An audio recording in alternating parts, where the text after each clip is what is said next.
अस्सलाम वालेकुम वरहमतुल्लाहि वबरकातुहू। स्टूडेंट्स, क्या हाल है आपका? कैसे हैं? आज हम रेलगाड़ी का सवाल नंबर 3 करेंगे। ये देखिए, सबसे पहले तो है सवाल के नीचे दिए गए जुमलों को फ़ेल मुस्तकबिल में तब्दील करें। यानी आपको ये सादा जुमले दिए गए हैं, आपने इनको फ़ेल मुस्तकबिल में तब्दील करना है। लेकिन अब फ़ेल मुस्तकबिल क्या है? मुस्तकबिल कहते हैं आने वाले ज़माने को। ज़माने की 3 किस्में हैं। एक वो ज़माना होता है जो गुज़र जाता है, ठीक, उसको फ़ेल माजी कहते हैं।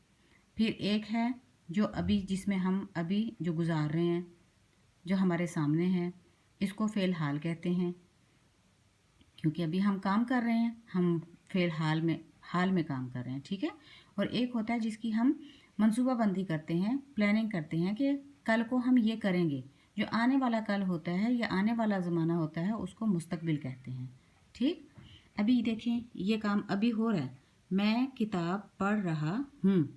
अभी ये काम कर रहा है ना लड़का, लेकिन अब हमने कहना है कि वो करेगा, पढ़ेगा। तो मैं किताब पढ़ रहा हूँ, तो ये चेंज हो जाएगा, तब्दील हो जाएगा, मैं किताब पढ़ूँगा। यानी ये काम किया जाएगा, अभी हुआ नहीं है, करेगा ये ठीक है।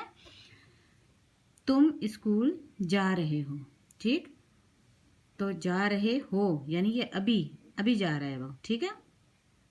तो हो जाएगा तुम स्कूल जाओगे। इसकी निशानी होती है, इसके आखिर में गा गे गी लगता है इस ज़माने की। असलम ने एक कलम ख़रीदा, असलम एक कलम ख़रीदेगा, ठीक है। वो खाना खा चुके, यानी गुजर गया, ये खाना खा चुके। अब हम इसको कैसे तब्दील करेंगे फ़ेल मुस्तकबिल में? वो खाना खाएंगे, वो खाना खाएंगे। तो स्टूडेंट्स, उम्मीद है कि आपको ये समझ आ गई होगी। सबसे पहले तो आपको पता होना चाहिए कि ज़माने कितनी किस्म के होते हैं। ज़माने 3 किस्म के होते हैं। फ़ेल माजी जो गुज़र गया, जिसमें काम कर चुके हैं। फ़ेल हाल जिसमें हम काम कर रहे हैं। और फ़ेल मुस्तकबिल जिसमें हम काम करेंगे, जिसमें प्लानिंग करते हैं कि मैं ये काम करूँगा, मैं किताब पढ़ूँगी, मैं स्कूल जाऊँगी, मैं कलम ख़रीदूँगी, मैं खाना खाऊँगी, इस तरह से, ठीक है। उम्मीद है कि आपको ये सब समझ आ गया होगा। अब आप इन जुमलों को अपनी कॉपी में लिखें और ग्रुप में मुझे चेक करवाएं। अस्सलाम वालेकुम वरहमतुल्लाहि वबरकातुहू।